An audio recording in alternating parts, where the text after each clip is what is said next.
The Wests Tigers podcast is brought to you by the Wests Tigers Podcast Forum. Join the conversation today at weststigerspodcast.com.au.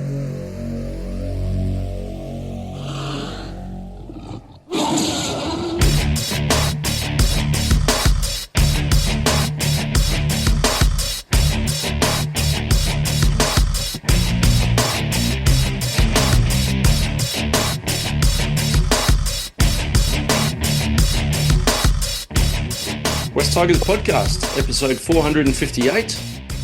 Back by popular demand, I'm back hosting again. Speaking of hosts, I'm not sure why, but Joel, the usual host, you're a contributor tonight. How are you? This is significantly easier, Nick. I like this. You just sit here, you don't have to worry about anything, and it's all over to you. So I'm happy. You're sounding like one of the executives at work who like to delegate all of the work and just sit back and take all the credit. So enjoy the contributor seat. We've also got Jordan, one of our regulars. Hello, Jordan. Howdy, guys. How are we all? Not too bad. Josh Burnell, how you going, mate? Good, Nick. Very excited for tonight. So looking forward to it. That's the way. And you've invited one of your mates into the pod tonight. Would you like to introduce him? Yeah, I'd like to introduce my friend Justin Baker, or Goal as I know him. He's an old mate from uni. He's a Canberra boy, lives in Canberra and follows the Green Machine. So we thought we'd get him on to talk a little bit about the Raiders given this week's match. So welcome, Just. Thanks, Josh. Good to be with you, boys. I'm sure you've all got a bit of a spring in the old step given the how the Tiggies are going this year, but look forward to joining the chat briefly. It's definitely a nice change for us, Justin. Obviously, from Raiders' point of view, minor premiers last year and couldn't go on with the job. But it's only early days, as we've discussed in this pod the last few weeks. But I guess as a long-time suffering West Tigers fan, we've got something to cheer about. Hopefully, it is early days, but hopefully we're on to something good. But you must be fairly pleased. You've had a little bit of a roster change during your off-season. You've lost your halfback, but how do you think the Raiders are going overall? Yeah, look, I'm obviously disappointing start where obviously I think we're missing Fogues and his kicking game, and I think it'll take a little while for Ethan and the two Ethans to adjust into the halves pairing. I think there's been a few games that we've been right in and probably could have done better. I'm looking forward to see how we go this weekend because I fancy our chances on the road. I think we're, as a fan, I'm actually more confident when we're playing away from home than we are when we're playing at home in the last couple of seasons. Well, hopefully we'll give you something to cry about, Joel. You have something to add on there, mate? I was going to say that must be the first time in history that you've ever had two halves in any team with the same with Ethan. I mean, how can you have two halves both called Ethan? There must be something going on in Canberra. But how do you put up with that coach, Justin? I mean, he whinges and sooks every week. Look, I think you just get used to it. That's sticky, and you just accept that. That's what's going to happen. He'll have a bit of a spray at the refs in his post-match presser, and it's sort of par for the course. And I think as a Raiders fan, you'd almost be disappointed if he didn't now that we're so used to it. He's certainly a cranky character, but we will get into a bit more of the game preview and talk about that match on the weekends shortly. But the way I wanted to actually start is I thought we might talk about a few old games that really stick into memory. I know the first one I'd like to mention, Jordan, I don't know if you're out of nappies at this stage. Actually, I know you were. You're about 11 years old. And we discussed that last week. In the year 2000, so our first season, May 28, down at Bruce Stadium, the old Canberra Stadium, I actually hopped on a bus with some mates up here in Sydney and came down to the nation's capital. I remember the forecast was for cold weather. When we got off the bus, I had no idea it was actually going to snow. But it snowed right through to halftime, and, man, it was cold. Jordan, do you remember that game? I do. I remember a bit about it, and I've obviously seen a lot of things over the years. I was 9 years old at the time in year 2000.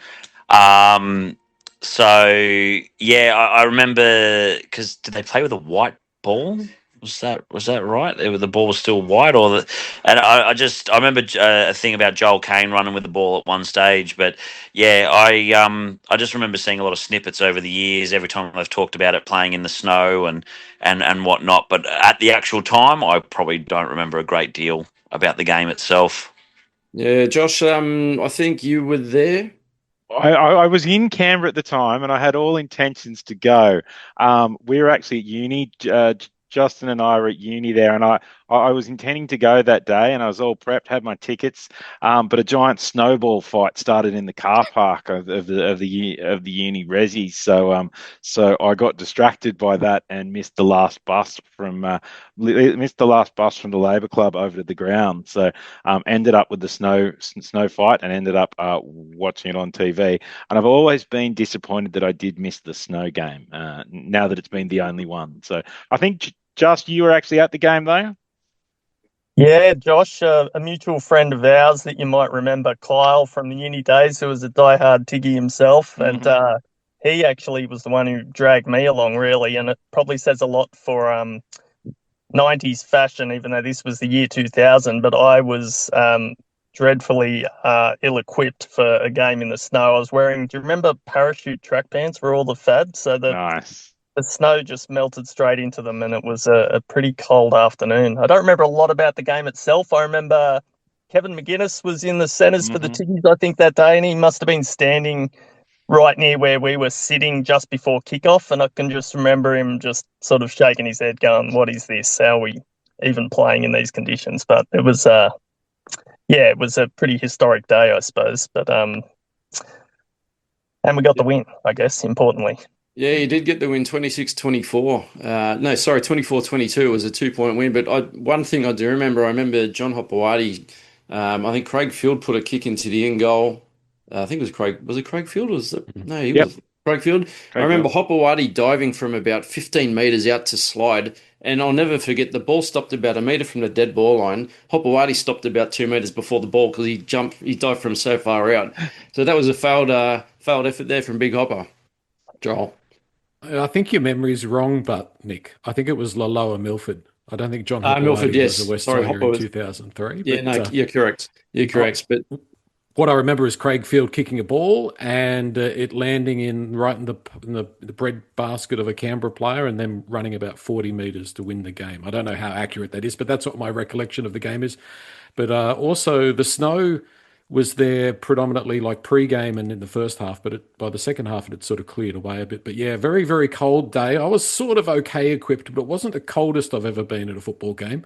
I got caught in Newcastle in the rain and sat there in the rain one day. And I think that was the coldest I've ever been. But yeah, up there with it. But very memorable day.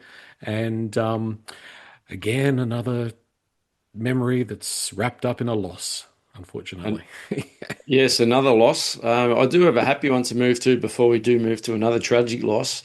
But 2010 finals week 2. So us Tigers fans will remember this for good reasons. Poor old Justin's looking a bit uncomfortable already. But the one thing I'll never forget about this game was poor old Jared Croker having that kick from about 30 metres out, pretty much straight in front of the post with about 3 minutes to go, I think it was, to tie it up. And that kick never looked like going over the post, Justin. Yeah, seems variations on a theme, doesn't it? We've had that recently with Paul kicking proving costly. Brings back memories of late last year, but that one was obviously very gettable, and I think I remember the team sort of wrapped their arms around him and were pretty keen for him not to take the heat for the loss, but definitely one he should have knocked over. I don't remember it being a particularly hard kick either. I think it was just kind of to the left of the posts, and he shanked it for sure. Yeah, it was pretty ugly. I actually watched that quickly, just a highlight today. And after the game, of course, all the Tigers players came over and gave him a hug and consoled him. But I mean, when you basically cost your game the next step in the finals race, it's pretty hard to get over, especially during that moment. Hopefully, Jared, you're fine now, but all the best. But anyway, we'll move on. There was one more.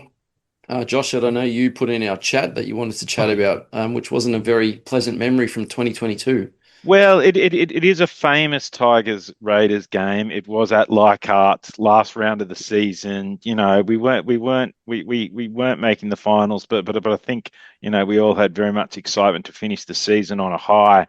Um, and then at half time, we were down 42-0, and I think it ended up 56-10 at the end of the game. And I think you can almost class that as the low point, or perhaps we thought it was the low point. I think we went on to win two more wooden spoons after that, so perhaps it was a sign of what was to come. But yeah, that was it was a sunny Sunday afternoon. It was beautiful conditions from memory, but beautiful conditions for the Raiders.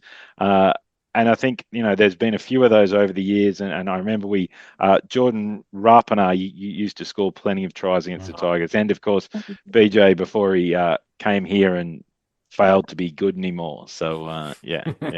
That was a sad day, that was. Jordan, I reckon you would have been out of that game at Leichhardt that day. Yeah, no, it definitely was. I was at the one in 2010, the finals too. I remember that because my wife was heavily pregnant. She was like 6 months pregnant and it was absolutely freezing, and she was cursing my name for dragging her all the way down there. But yeah, no, I do that, and yeah, the Rapana and Leilua combinations. Rapana could have thrown a ball blindfolded, losing one leg while falling, and somehow it still would have ended up in BJ's hands, and it was just the crap those two used to pull when they played against us. I don't know what they drank or what they had before they played us, but they saved their best combination games for when they played us, and it sucked. Isn't it funny when you look at the history between the two clubs, and even before the merger, you think about, I think about the 89 grand final being a very old Balmain Tigers fan, a lifetime ago. Joel's having conniptions thinking about that. But I mean, I'd just like to point out I wasn't even born. you weren't born? Count yourself lucky, Jordan. I was only 10 years old and I was wishing I was dead that day. I think I was in the same boat, but I mean, even since since 2000 when West Tigers were formed, there's been some really interesting runs of games and wins and losses between the two clubs. Because when I looked at the stats, I'd actually forgotten that during 2009 to 2011, the Tigers won 7 straight.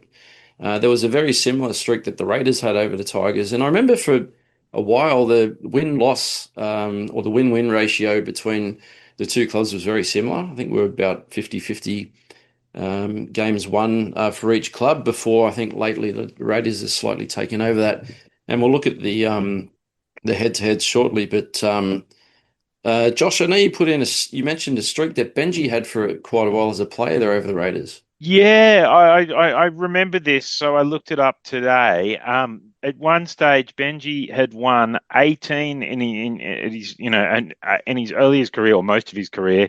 He'd played the Raiders 18 times across 3 clubs, so across the Tigers, the Dragons, and the Broncos, and he'd won 17 times. So he actually had a 9 from 9 perfect record at Bruce Stadium.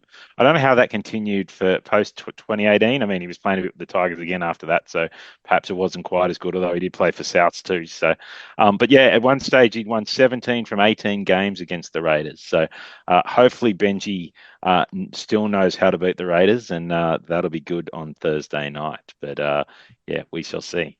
That's some pretty freakish stats there from Benji. But yes, hopefully we do continue that. And we will get to our form guide at Leichhardt Oval a little bit later, which isn't all that crash hot either, which is a little bit surprising. But I thought before we start looking at the game ahead, I thought we'd just have a very quick look at the ladder. So obviously Tigers lost on the weekend at Campbelltown. We only slipped 1 spot, so we're down to 3rd on for and against. There's a few teams actually with us on 10 points, being the Warriors, Rabbitohs, Roosters. So that's quite tight up there. Justin, the Raiders. Look away now. Well, you know what? You're 13th, but the form guide actually isn't that bad. You've had a couple of good wins the last couple of weeks. Yeah, look, and even like I go back to the Knights game, which you look at the scoreboard and it looks downright ugly. I thought for large swathes of that game we actually had a lot of momentum, and we weren't patient. When we were on the attack and had all the momentum, we were just trying to throw a pass that didn't need to be thrown, and they really made the most of their opportunities. And it looks really ugly at the end of the game, but I felt like that was one that got away, that we could easily have won with a bit more discipline. And discipline's probably a word that rings across the season that's proved costly for us so far. You just can't struggle. You can't go down to 12 men. Uh, frequently, because teams can just pile on 3 tries in 10 minutes against 12 men in the way the game's being played these days. And we've had problems with players going into the bin, and also just players giving away silly penalties at the wrong times of games. Exactly right. I actually watched a bit of last week's game, and I thought that was a bit seesawy, that the way that one panned out too. But I was actually impressed with how the Raiders hung on there. I thought they were under a bit of pressure for a while against Melbourne. Yeah, it threatened to go the same way, didn't it? Another close one. Raiders struggle to put teams away. So when we're winning by narrow margins. You always sort of take the win, and it is good, I guess, for sort of team mentality to get up in those tight games. But some games have ended up tight when they really shouldn't have. So that's frustrating from a fan's point of view as well. Joel? Justin, you mentioned the halfback and losing Fogarty. It's taking a little while for that new combination to work. How do the fans feel about the loss of Fogarty, and now obviously what he's doing at Manly, but just, the teething problems that you guys have had in the halves this year? I think Stick's always, pointed out we need to be patient. I think a new halves pairing is always going to take a little while to gel. I think Ethan Sanders is, settling into his game well. I think his kicking game is improving week on week. And it was always, I think that aspect of the game was always going to be the biggest shoes to fill. We really became quite reliant on Fogarty's kicking game to put teams under pressure consistently, which was a real plus for us. I think in terms of the attack, it's looked a little disjointed on occasion, but, even with Jamal, the Raiders attack was more than capable of looking disjointed on the odd occasion. To be honest, I'm as concerned about the defensive lapses than I am about our attack. I think the attack will just get better from week to week. I think our bigger problems are really our defensive work out in the flanks. I'm less concerned about the gelling of our attack, because I know that'll just continue to improve as they get more game time together as a unit, if we can keep them all on the park, which isn't going to be the case this week, which we'll get to shortly, I'm sure. Mm-hmm. It's interesting when you look at the for and against for both clubs. So obviously Tigers have started the season quite well, especially for us. 176 for, 113 against. You look at the Raiders, and maybe that's kind of along the lines of what you guys are talking about. 141 in attack and 204 against. So there's a bit of a discrepancy there. Yeah, and again, teams have shown they can score tries quickly when momentum swings against us. We really do struggle to arrest that at the moment. So I'm sure that's a talking point within the walls of the club, and something we'll be keen not to let the Tigers do, hopefully, on Thursday. Well, we will get into the match preview a little earlier this pod. I've kind of flipped the order a little bit, so we'll start getting into that now. But just want to start with the head-to-head. So between the two clubs, we've played 46 matches against each other. Tigers 26, Raiders have won 26, so slight advantage there to the Green Machine. The last two meetings, Raiders have been victorious both times, 24-10, 30th of October, 30th of August last year. And then in June, you beat us 16-12, which was our home game. So a bit of recent history there, leaning the way of the Raiders. We've gone over the form guide, so Raiders have won the last two and look quite good doing so. Tigers coming off a loss against the Broncos on the weekend, and obviously before that, 3 in a row and showing some good form. So there's some interesting dynamics going on there. Just looking at the location specifically, or the venue for this game on Thursday night, Leichhardt Oval. Everyone loves going to Leichhardt. I don't think it matters really whether you're home or away. It's just got something about it, for that old traditional home ground. 6 matches between the Raiders and the Tigers. Would you believe Canberra's won 4 of them? So I couldn't believe when I saw that. I know that Canberra's sort of been our bogey team a little bit at times, but I didn't realise at Leichhardt, Joel, that it was going to be that way. Yeah, I guess The thing is that so many of those stats are a little bit spoilt by how poor we've been. Maybe not so much this year, but in previous years, and some of those records and things changed around. Like, I don't particularly remember Canberra having the wood over us at Leichhardt. It seemed to be, my memory is, about 50-50. I wanted just to make the point about that second match last year where Canberra really was on fire, and we went down there. I thought we matched the Raiders in a lot of ways. The Raiders had a lot more. They were always probably going to win the game, had more class and better team. But I thought that gave me hope as a West Tigers fan, that we were taking a pretty good team, pretty far in that game, especially down on their turf. So it was a bit of a turning point for the West Tigers, I think, going down there and taking on that very physical team as well. Justin, one of the things that we've spoken about a lot in the last few years as West Tigers fans is a lack of physicality. Canberra very much being the yin to that yang. You're a very physical team, so that we consider that sort of a good yardstick that we went down there and did pretty well. I don't know what's going to happen on Thursday night because things have flipped around. You guys have made changes. You're not at full strength, and we're still a little bit hard to get your finger on exactly where the West Tigers are. So, yeah, there's definitely some question marks there. But 4 wins to 2. I guess, yeah, that's probably, I'd agree that stat must be right. Yeah. And it's interesting too when you look at the total points that each team has scored at Leichhardt. This is a hard one to say for a West Tigers fan. It's the Raiders 171. West Tigers 86, and no doubt, Josh, that 2022 blowout had a bit to do with that. Yeah, look, and as Benji keeps saying this year, and we have to keep believing this is a different team, and we don't think about previous years. I mean, that's obviously important for the Tigers to say because you don't want to think about previous years. It's funny that the Raiders, they've won their last couple. I think they're unlucky in the wet match against the Dogs too. And I mentioned the Knights game. They were minor premiers last year. They got a lot going for them. Hudson Young out this week, Papali out this week. But for all his craziness, I do like Corey Horsburgh in the Raiders pack. I think he brings some excitement to the game, and I'll be keen to see him on Thursday night and give him a mouthful probably, but yeah. Corey, Big Red, that was almost a West Tiger, but that's another story, Correct. A tale that wasn't to be. Yeah. Jordan, just want to check in with you just as we start to look at the team list. So there's been a few changes named by Benji today. So a couple, Stafford Towers back, which is an interesting one. So named into centres. I guess at the start of the year, he would have been one of our top 2 centres. So I'm actually really looking forward to watching him play. A little concerned just given the recent run of injury issues that he's had. So I know you've seen a little bit of him in Cup. What's your thoughts on Stafford coming back this week? I'm actually surprised. I did not expect to see his name on the list, considering he didn't finish Cup the other week.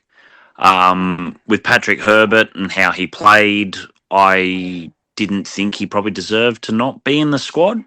So I'm intrigued to see why. So unless he's really come good and a lot of his injury concerns are behind him for the moment, I was not expecting it. I did not expect to see him. I am concerned on that edge with Stafford only coming back, match fitness, everything else. Luke with his defensive issues. They're going to be coming up against Chris and Sasungi. And Sasungi's probably been, Justin, I don't know if he agrees or not, but I think Sasungi's been one of their better players, if not their best player. He's strong. He's damaging. We're going to end up with a situation like we did against the Warriors, where if they target that side, they'll put points on early just by Luke's poor defensive reads.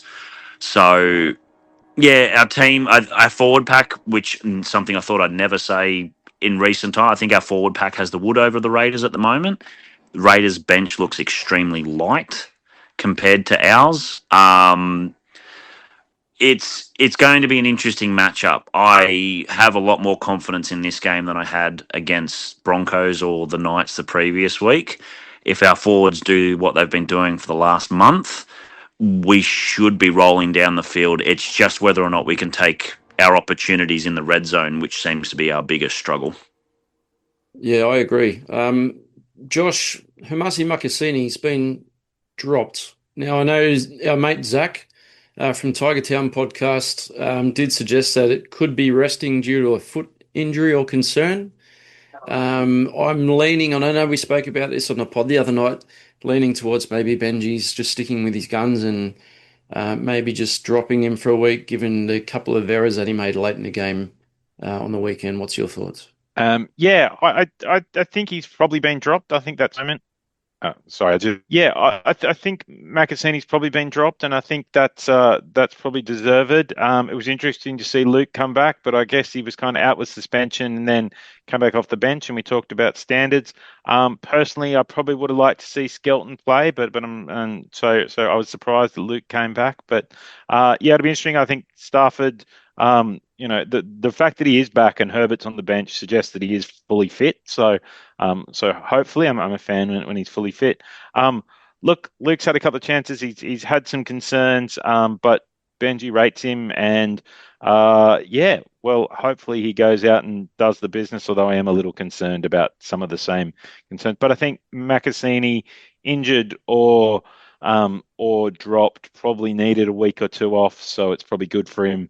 And yeah, I think other than Luke, though, I like the back line. I think it's the right one, and the wing position's obviously the one where there's options across the team. But I think Toa was the starting back at the starting center at the start of the year, so if he is fully fit, he comes back in. So yeah, excited to have him back. I'm a big Stafford Toa fan when he's fit. So am I. I think he's one of the best centres going around when he's at his best. I'd like to see that a bit more often than not, but I guess we'll wait and see. But just while we stick on Makasini for a minute, when you think about that wing position at West Tigers, Makasini's our best option. He was, as Benji named, from round one. I know Joshy may have another opinion, which is perfectly fine. But you bring Makasini out, who's only 18 years old, then you're looking at either Skelton and Luke Lalali. Both of them have their moments. I do like a lot of parts of Luke's game. I think he runs the ball really hard. He's not afraid at the age of 19 to take on the defensive line. He's quick, but he's short. So I guess that's opposite to Makasini. Also the opposite to Jarrell Skelton, who's such a big-bodied winger. Has a great kick return. Can damage the defensive line, but also has that error in his game. So maybe it's one position where we're not 100% locked into what's our best option. But I'm looking forward to watching Hamasi develop over the rest of the year. And I just wanted to ask Justin, being a Raiders fan, have you watched much of Makasini this year, and what do you think about the kid? I'll give you a full confession. As much as I've seen every Raiders game this year, I haven't, with kids and also an AFL mad son, I don't watch a lot of other teams. So I've seen highlights. I've certainly seen enough of the Tiggies to be worried, particularly going in as under strength as we are. But obviously, I read a lot about him and see the social media chat. So obviously, he's going pretty well. Yeah, he's doing well for an 18-year-old. Jordan, did you have something to add there? Yeah, just for the sake of Makasini, like with the media pressure, Taylor May obviously came out this afternoon and told people to lay off him and give him a break. He is 18 years old. He's a schoolboy from last year. If Benji's serious, barring an injury in the outside backs, we don't see Makasini till mid to late May. We give him a break. If he does have a foot injury, give him a week or two off from playing in general. Send him back to Cup, get him to bring his confidence back, bring him against a lower quality playing group, get him to do the simple things right, then bring him back into the fold. He's 18, he's got a long career ahead of him. This is where we've got to fix development issues that we've had in the past instead of just going, we're going to throw, especially at the speed of the game this year. We need to look after his development, give him 4 or 5 weeks to find his confidence again, and then bring him back into the fold when the team's sort of kind of still rolling. I think it would be best for him that we don't see him for about a month. You may be right. We'll wait and see what Benji does. Just moving into the half, so Joel, no change. Dewey and Romy, 6 and 7, which is good. Interesting, I did see Fox League posted today on social media that they had their halfback power rankings up, and believe it or not, Adam Dewey's number 1, ahead of a long list, including Nathan Cleary. Well, I'm not surprised. I mean, he's playing very, very well. He's an attacking threat. He busts the line. He does a lot of good stuff. He's not playing really a halfback game, so that's a little bit. The data is a little bit skewed, and I'm not saying that he's not a good halfback. I'm not saying he's not doing a good job. The debate has always been, do we need someone who's more of a traditional halfback there? And then if we were to do that, where does Adam Doueihi fit in? Because you've got Luai sitting there on a whole lot of money, and it's a very, very strange debate. I'm really, really proud of Adam Doueihi. I thought he's doing really well this year. My only concern is the way that he plays and the way that we play with him in that position sustainable over the course of a year, and the correct application for if we were to play semi-final football, etc. Yeah, it's not a knock on him at all. I like those stats. I think they're right. I think other teams would go.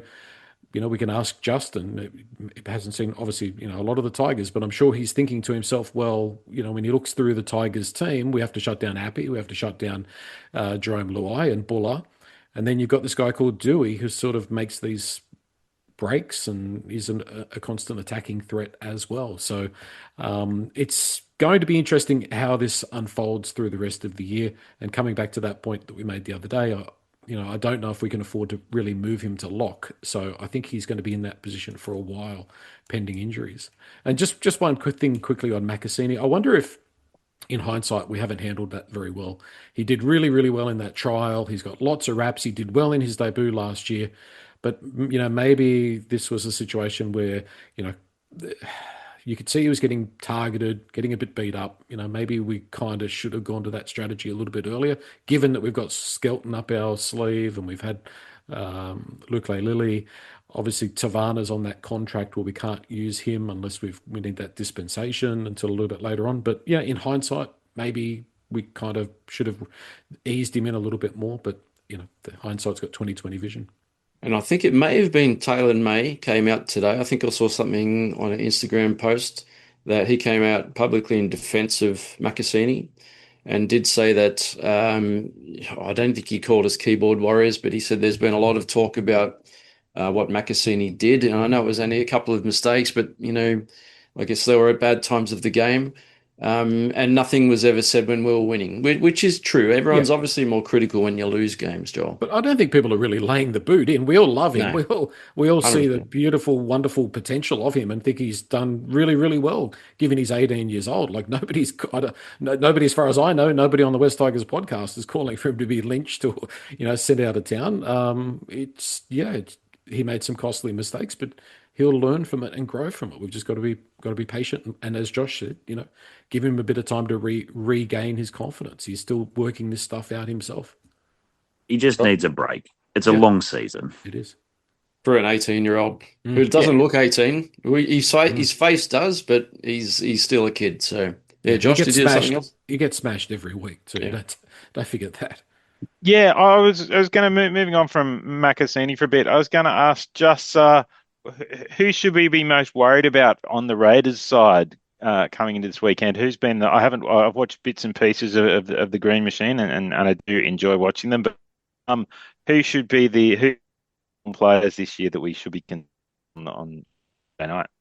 Well, I guess you've already touched on Simi Sasangi, and he is the form player for the Raiders out in the centres, and when him and Ethan Strange are sort of attacking down that flank is sort of when we are looking the most dangerous this year. I think when we're in the opposition 20, we're really going to miss not having a player of Hudson Young's calibre. I don't know what his sort of try involvements stats are, but he's a creator. He might make silly mistakes sometimes or give away a penalty here or there, but he's a critical player for us and will be missed. And I guess Kyo Weeks from broken play, we saw against Souths what he can do. I wouldn't pretend he's going to do something like that again against the Tiggies. I think he beat about 5 or 6 defenders in one play there. But in the absence of Big Papa's out as well, 6 to 8 weeks, I think. So we're definitely going in with a depleted pack, and we're just going to need guys like Noah Martin, Ori Horsbury have touched on. Those boys are really just going to have to step up, because I think if the game's one in the forward pack as it usually is, I am a bit worried about our depth with a couple of forwards not playing this week. Yeah, I check out the Raiders bench, and the reserve props look to be Dane Laurie and Morgan Smithies. So that's probably not a great sign coming into a match for that kind of second part of the game. So Yeah, I think Smithies started in the front row one game this year, but he's back on the bench, and Mariota's usually that sort of bench prop role as well. Is in the starting lineup this week, so it'll be interesting to see what sort of minutes. I mean, Papa, as good as he is, doesn't play a lot of minutes at the moment these days either.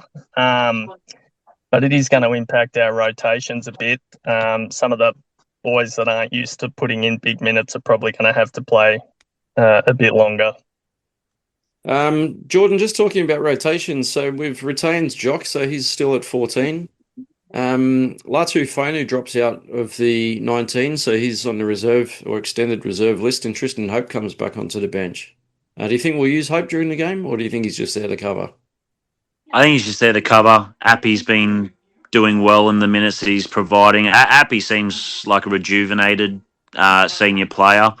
So I think we'll get a full 80 out of him. It'll only be either if we're sort of kind of behind, if maybe Benji thinks we need to take advantage of tired forwards or something along those lines. But I think Appy will play the full. I think Jock, Sione, Royce Hunt and Seafarth will see out the game.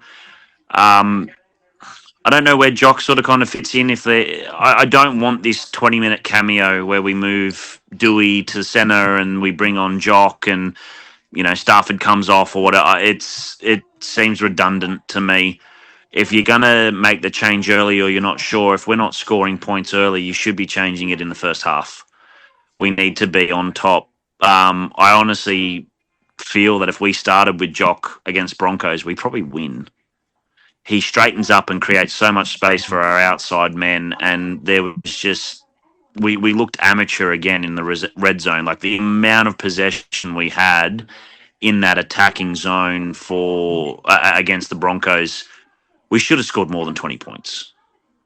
You're probably right. And I know there was a lot of discussion during the week in the media, social media. A lot of podcasts were talking about that too. But I will get on to what we're doing right and what we need to work on very, very soon.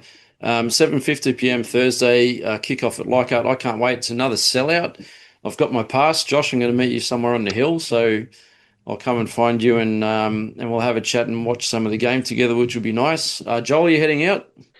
No, not on a Thursday night. A little bit difficult, but I was just going to raise the topic or throw it out there. Like Buller looked a bit injured with the shoulder last week. Yeah. Stafford's probably got a little bit of a question mark over him still. I wouldn't be surprised when you've got Skelton on the extended bench and you've got Patrick Herbert there as well. I wouldn't be surprised if there's a bit of a reshuffle before this match starts, and maybe what's named there might not be what runs out. You could be right. I was really worried about Buller when he went down last week because he looks like he was in quite a bit of pain. When the trainer was with him and he was looking at his shoulder, he looked quite distressed. So I don't know exactly what happened in terms of injury. Jordan, did you hear anything about injury report or anything around Buller's shoulder? Nah, nothing I've seen. He got beaten up a couple of times. He landed on it awkwardly, which is your typical sort of kind of AC joint injury. But no, nothing that's been reported. He was in photos earlier today when they were all in their sort of kind of black training jumpers. So fingers crossed he makes a great recovery like Samuela did. I thought Samuela was absolutely no chance against Brisbane. I saw him in the knee brace at the Sherwood afterward, and he looked 1,000,000 to play, and then he ended up having an absolute blinder. So, nothing that I've seen so far, but that concerns me. I would assume Taruva goes to fullback if that ended up being Buller coming out, which weakens us quite a lot. Yeah, I don't like Taruva playing outside of his wing spot. I know he did really well in the centres, but for me, he's a specialist winger, and he does so many good things there. So hopefully no reshuffle required, but I guess we'll wait and find out what happens on Thursday night. Adam Dewey can play fullback. Beg your pardon? Adam Dewey can play fullback. Dewey has played fullback. Yes, he can. The man that can probably play anywhere in the 17. So I'm not advocating for that. I'm just No. to make it clear. you'll get crucified for that, Joel. Yeah. Why are you running hot, Joel? How do we win?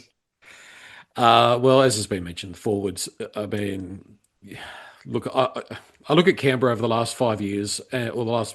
They made that grand final, and since then, they have been a very physical team, very physically imposing up front, and I like their backs. They've got some dangerous threats, but I think, as we've said, we've got to match them up front. And as Josh said, he's pretty confident that we will. So I think we're actually two pretty evenly placed teams. And if you look at the trajectory that I think Canberra's on, I think they're bottom half of the top 8. And we're probably around that as well. Fingers crossed and touch wood. So I don't think there'll be a lot in it. Justin, do you have a score prediction? Oh, gee, depends if I'm picking with my head or my heart. I guess. I still think we'll be competitive. I do fancy our chances on the road. Tigers are also carrying the weight of expectation. It's probably been a while since you've gone into a game paying $1.53 or whatever you are for this week. But my prediction, I will say Tigers 24, Raiders 20. Oh, he's gone for a Tigers win. I wasn't expecting that from you, Justin, but maybe because you're on the podcast, you can probably come back again. Jordan, what do you think? What's the score going to be? Yeah, it'll be decided in the forwards. Our edges will definitely play a massive part. The likes of Kai Pearce-Paul and Samuela. Not to discount the Raiders fullback, they still have probably one of the best forwards in the game in Tarpany. And I love the look of that Noah Martin. He's a tough, nuggety forward.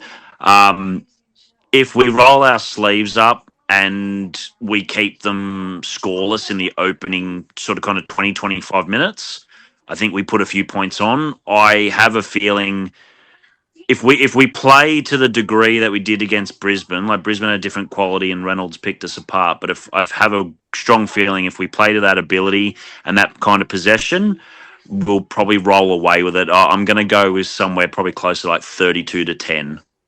Okay, that sounds good to me, Josh. Look, I think it's going to be a close one. I think the Raiders' unusual style and their ability to score, random crazy tries is probably doesn't suit our kind of this year's more structured defense from us. So, look, I am going to stick with the Tigers win, but I'm not too confident on that. I think the Tigers will get up 22-18 in right at the end, so it'll be close, right to the death. With an Alex Twal try to seal victory. So, that's my prediction for the weekend. I predicted a Twally try to win the game last week, and it didn't happen. Joel, what's your score prediction? I'm going to go 36-28 to the Tigers. Okay. Pretty high scoring, I think. That's a lot of points. Yeah. Yeah, we're all on the Tigers. I am worried about the short turnaround. It is a very short turnaround this week, and we've had some short turnarounds the last few weeks. So there may be some fatigue. Hopefully not. Hopefully it's cool enough on Thursday night and the crowd gets the boys up enough that we come out with a wet sail and put in a really strong performance. Because I did say it on the last pod, I think it's very important for the Tigers to win this week because we've got a really tough period coming up before and after the bye. So for the Tigers to stay towards the top of the ladder, which will really help to give us something to leverage off going into the Origin period. I think it's very important. So, Justin, I'm sorry, I'm going for another Tigers win. I'd like to think it's going to be a whitewash or a huge scoreline, but I don't think it will be. I think it might be something like 28-22. I've got a feeling Jed Stewart might get a couple tries in the corner from some high kicks because I am worried. Is he on Luke Laulili's side? I'm not sure which side he's on because that's a bit of a mismatch. Yeah, so he'll be on our left wing. Yeah. I think. So opposite one to Luke, so that should be okay for us. Okay. Yeah. Can I ask just quickly, sorry, I was surprised you didn't haven't touched on or do you think there's a particular vulnerability for our backs under the high ball? And do you think that's something the Tigers will particularly be looking to exploit? Because from my perspective, watching us week in, week out, I've thought we've been pretty shaky down back under the high ball. Yeah, I think KO Weeks is obviously up and down under the high ball. I thought that Tamale struggled a bit, but I think he dropped himself as he dropped himself for this weekend. And Seb Chris is Seb Chris. So yeah, no, I definitely think it's an option. I think Adam can put up some of bombs, which I think hopefully we see a bit of on the weekend. And I think we've got some guys in Buller and Sam Fainu who are obviously good under the high ball, chasing through. Luke Lely, not so much, given he's about 3'7". But look, I think the Tigers will definitely have to use that tactic, especially because we struggled to score points last week. So I think that will be something you'll see a fair bit. Plus, we're playing at Leichhardt, so the noise from the hill from about 5 meters away is always a challenge for people receiving those kicks. So, yeah, good call. It'll definitely be in the centre third. It won't be in the wings. We've got two of the shortest wingers this week. It'll be in between that centre second row spot where we target for like KPP and Fainu, because that seems to be a ploy. We're kicking for those two to either bat it back or get up to it, and they've just got the height. But wingers, I think you'll have us covered. But yeah, it'll be in that centre third kind of section that we'll probably target it with the high ball. It's going to be very interesting to see how this one plays out. I'm looking forward to it. Now, I'm not going to spend too much time on our weeks ahead, because I know we covered this on the last pod, but I'm calling this 7 weeks to show our stripes, because the next 7 weeks, which includes the bye, is pretty tough for West Tigers.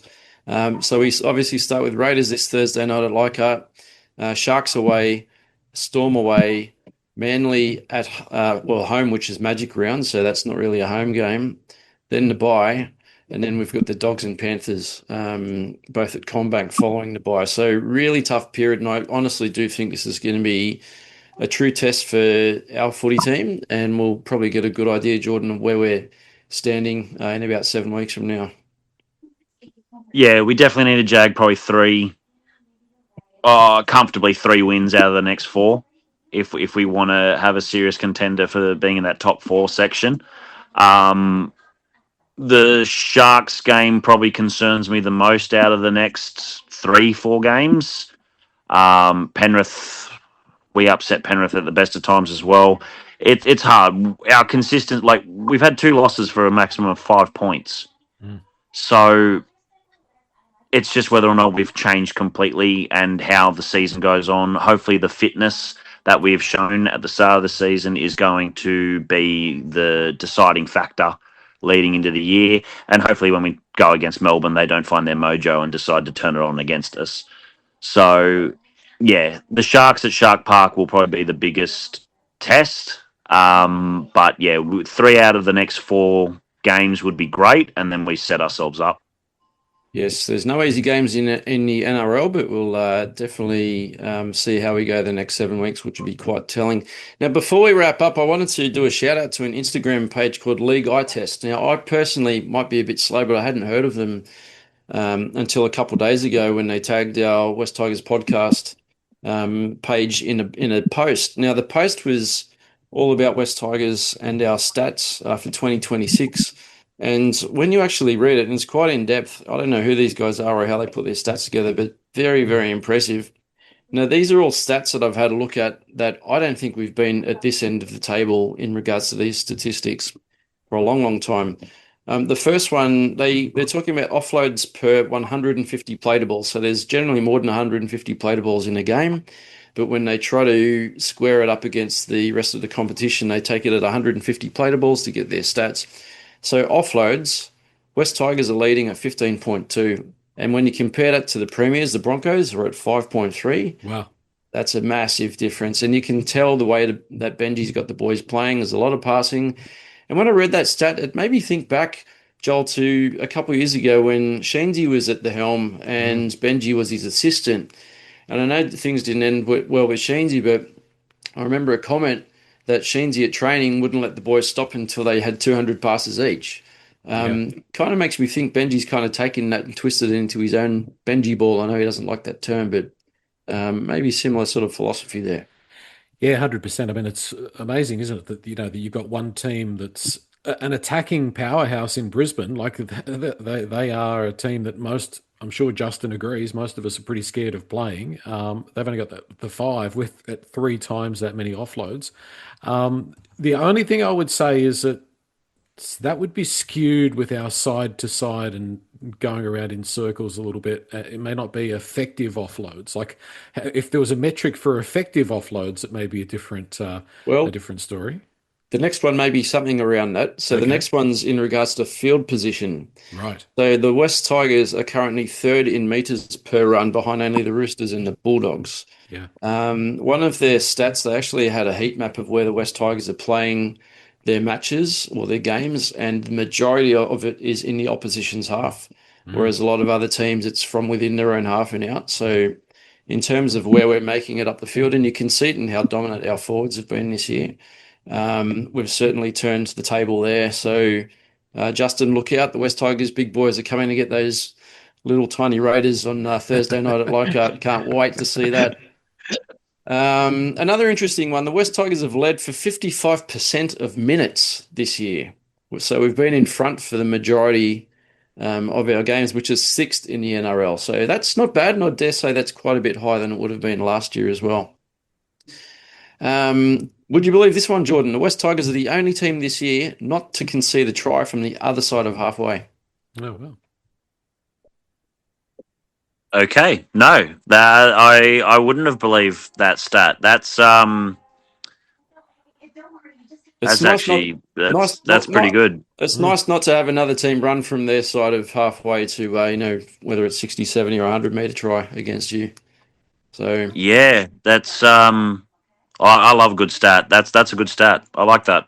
I It like is- that. You've cursed it. It means Yeah. Canberra are going to score one from after Exactly. 50 on Thursday night. But yeah, that's a good stat. It is a very good stat. And the only other thing I want to take out of this that League Eye posts, or League Eye tests posts, get those words out, they made a very good comment. They said, yes, the Tigers lost, but we shouldn't lose sight of the bigger picture. And right now, I'd be focusing on processes over results. And I think that is a brilliant way of putting it, because I think we're all in a little bit of panic mode after the game against the Broncos. Yes, it was a game that we dominated in terms of field position. We dominated possession. We dominated every statistic that you could find, but we lost on the scoreboard. But when you look at the way Benji's got us playing, when you look at those statistics, which is pretty much hard facts and data, Joel, I think we've got a lot of good reason to believe that this year we're playing finals. Yes, potentially.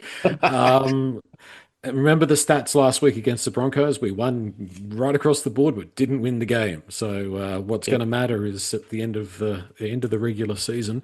You said it's a process. I hope the next process is putting 60 on the Raiders. Sorry, Justin. That's okay. Go ahead, Justin. Oh, no, I was going to say that's okay. Look, I think we're up against it, but I can't see us dropping 60 points. No. I think you'll be all right there. I Can't see us scoring them. Well, stranger things have happened, so you never know. That's right. If we get beat by 60 points and they score past halfway, I'm coming after you two, because everyone jumped on my back for over a year on the 3 straight thing, and I'm just going to come after you two for those comments. Come at us, Jordan. That's it. Part of me is actually disappointed, Jordan, that we won 3 in a row, because I loved, making fun of you. I know there goes half your content. It was good fun. Speaking of good fun, I've had a good night. So, Justin, thank you very much for jumping on. Nice to have someone from the opposition team come on to a West Tigers podcast. Like Josh, I also have a soft spot for the Green Machine, apart from 89, of course. But they're a fun team to watch, and it was nice watching them do really well last year, and hopefully it's the Tigers' turn. But thank you for coming on. Thanks, fellas. Good luck for the season. Maybe just not this week, but it is good to see the Kiddies up in the top of the ladder. It's been a while. It has been a very long while. You're telling us. James. Thank you, boys. Good fun. Thank you. Thanks all. Thanks, guys.